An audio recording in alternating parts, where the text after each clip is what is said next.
Sir ముందుగా ఈరోజు vote on budget జరిగింది. సో కేంద్ర ప్రభుత్వం అంటే దానికి కూడా రికార్డులు పెడతా ఉంది. అతి తక్కువ సమయంలో రికార్డు సృష్టించారు నిర్మలా సీతారామన్ గారి బడ్జెట్.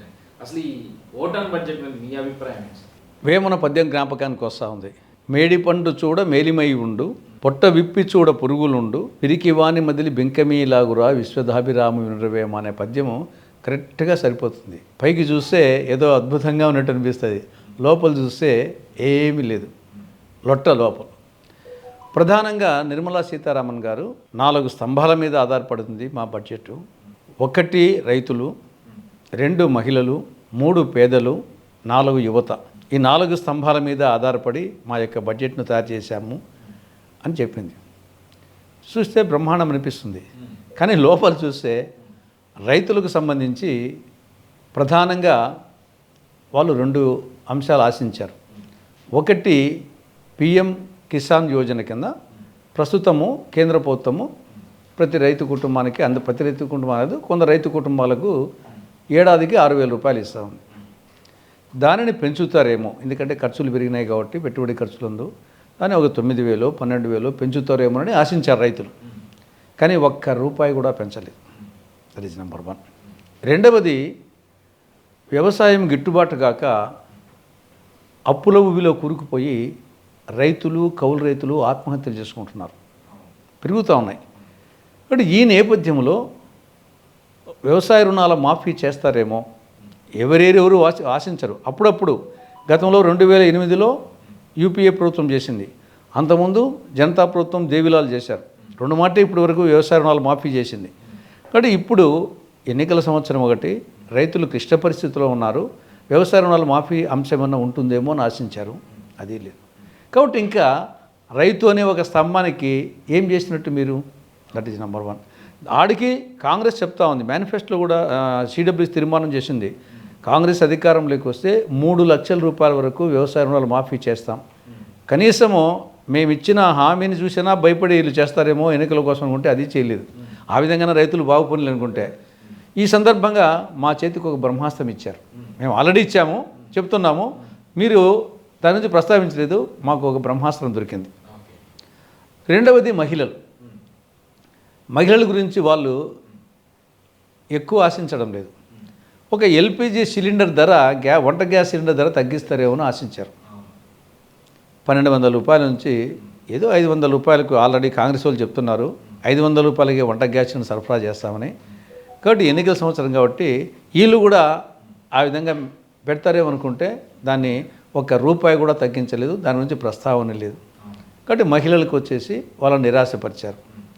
మూడవది పేదలకు ఆల్రెడీ కాంగ్రెస్ చెప్తా ఉంది, మేము అధికారంలోకి వస్తే ప్రతి నిరుపేద కుటుంబానికి నెలకు 6,000 రూపాయల ఆర్థిక సహాయము అందిస్తామని చెప్పేసి. ఆ నేపథ్యంలో వాళ్ళు కూడా దీని గురించి ప్రస్తావిస్తారేమో ఈ బడ్జెట్ను ఆశిస్తే 6,000 రూపాయలు కాదు కదా, ₹6 కూడా ప్రస్తావించలేదు. ఆ విధంగా పేదలకు వాళ్ళ ఆశలను అడియాశలు చేసింది ఈ బడ్జెట్. నాలుగోది యువత. 14 లక్షల కేంద్ర ప్రభుత్వ ఉద్యోగాలు ఖాళీగా ఉన్నాయని కేంద్ర మంత్రి పార్లమెంటుకు సమాధానం ఇచ్చాడు. ఓన్లీ కేంద్ర ప్రభుత్వ ఉద్యోగాలే 14 లక్షల కేంద్ర ప్రభుత్వ ఉద్యోగాలు ఖాళీగా ఉంటే వాటిని భర్తీ చేస్తామని ఈ బడ్జెట్లో చెప్తారేమనుకుంటే దాని గురించి ప్రస్తావించలేదు. ఇంకా 4 స్తంభాలు ఈ విధంగా పీటలు వారిపోయినాయి. ఇంకా ఆంధ్రప్రదేశ్కు సంబంధించి పక్కనేమో తెలంగాణ రాష్ట్రానికి సంబంధించి సమ్మక్క సారక్క విశ్వవిద్యాలయం అని చెప్పేసి ట్రైబల్ యూనివర్సిటీ ప్రెసిడెన్సీ స్పీచ్లో వచ్చింది. కనీసం ఇక్కడ ఆంధ్రప్రదేశ్ చట్టంలో అనేక అంశాలు ఉన్నాయి, వాటి గురించి ప్రస్తావించాలి కదా. కనీసం ఒక సెంటెన్స్ అన్నా, ఒక అర నిమిషమైనా ఆంధ్రప్రదేశ్ కేటాయించాలి కదా. ప్రత్యేక హోదా గురించి ప్రస్తావన లేదు, రాయలసీమకు ఉత్తరాంధ్రకు స్పెషల్ డెవలప్మెంట్ ప్యాకేజీ గురించి ప్రస్తావన లేదు. ఇక కడప జిల్లాలో శైలాధ్వర్యంలో స్టీల్ ప్లాంట్ కానీ, దుగ్గరాజపట్నంలో ఓడరేవు కానీ, పోలవరం బహుళార్థ సాధక ప్రాజెక్టు, జాతీయ ప్రాజెక్టు, దాని గురించి ప్రస్తావన లేదు. రాజధాని గురించి ప్రస్తావన లేదు.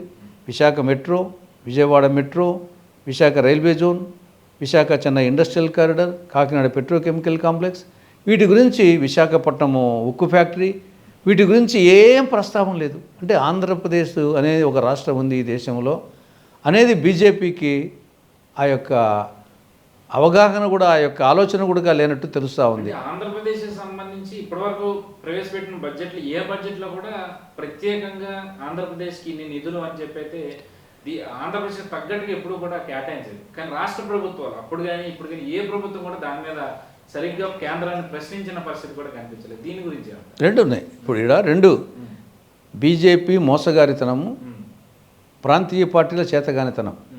గతంలో టీడీపీ కానీ ఇప్పుడు వైకాపా కానీ వీళ్ళ చేతగానితనము, బీజేపీ మోసగారితనంతో ఈ పరిస్థితి జరుగుతూ ఉంది. వాళ్ళు పెట్టరు, ఇక్కడ వాళ్ళకేమి సీటు రావు ఓటు రావు అని చెప్పేసి వీళ్ళు పోరాడుతున్నట్టు పైకి బింకం ఆడ మాత్రం వచ్చేసి బీజేపీ చేతిలో ఒక కీలుబొమ్మలుగా కబాలీలుగా ప్రవర్తిస్తూ ఉన్నారు. కాబట్టి ఆ విధంగా రాష్ట్రానికి నష్టం జరగడం జరిగింది. కాబట్టి కనీసం ప్రస్తావన నిధులు స్పెసిఫిక్గా అని చెప్పుకున్నా కానీ ఒక ప్రస్తావన అయినా సరే, ఇప్పుడు సమ్మక్క సారక్క ట్రైబల్ యూనివర్సిటీ నెలకొల్పుతున్నామని చెప్పారు. ఆ ప్రకారంగా దీని గురించి ప్రస్తావించాల్సిన అవసరం ఉంది. ఆ విధంగా ప్రస్తావించలేదు. కాబట్టి ఏపీకి సంబంధించి టోపీ పెట్టింది.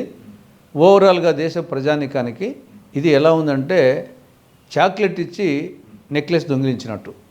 ప్రజలకు ఇచ్చింది చాక్లెట్, వాళ్ళ నుండి దొంగిలించింది వచ్చేసి నెక్లెస్. ప్రజలకు ఇచ్చింది మట్టి ముంత, వాళ్ళ దగ్గర నుండి లాక్కున్నది వెండి చెంబు. ఇది ఓవరాల్గా ఈ బడ్జెట్ గురించి రామాయణాన్ని కట్టా కొట్టా తెచ్చని 3 ముక్కలు చెప్పినట్టు చెప్పాలంటే ఇది.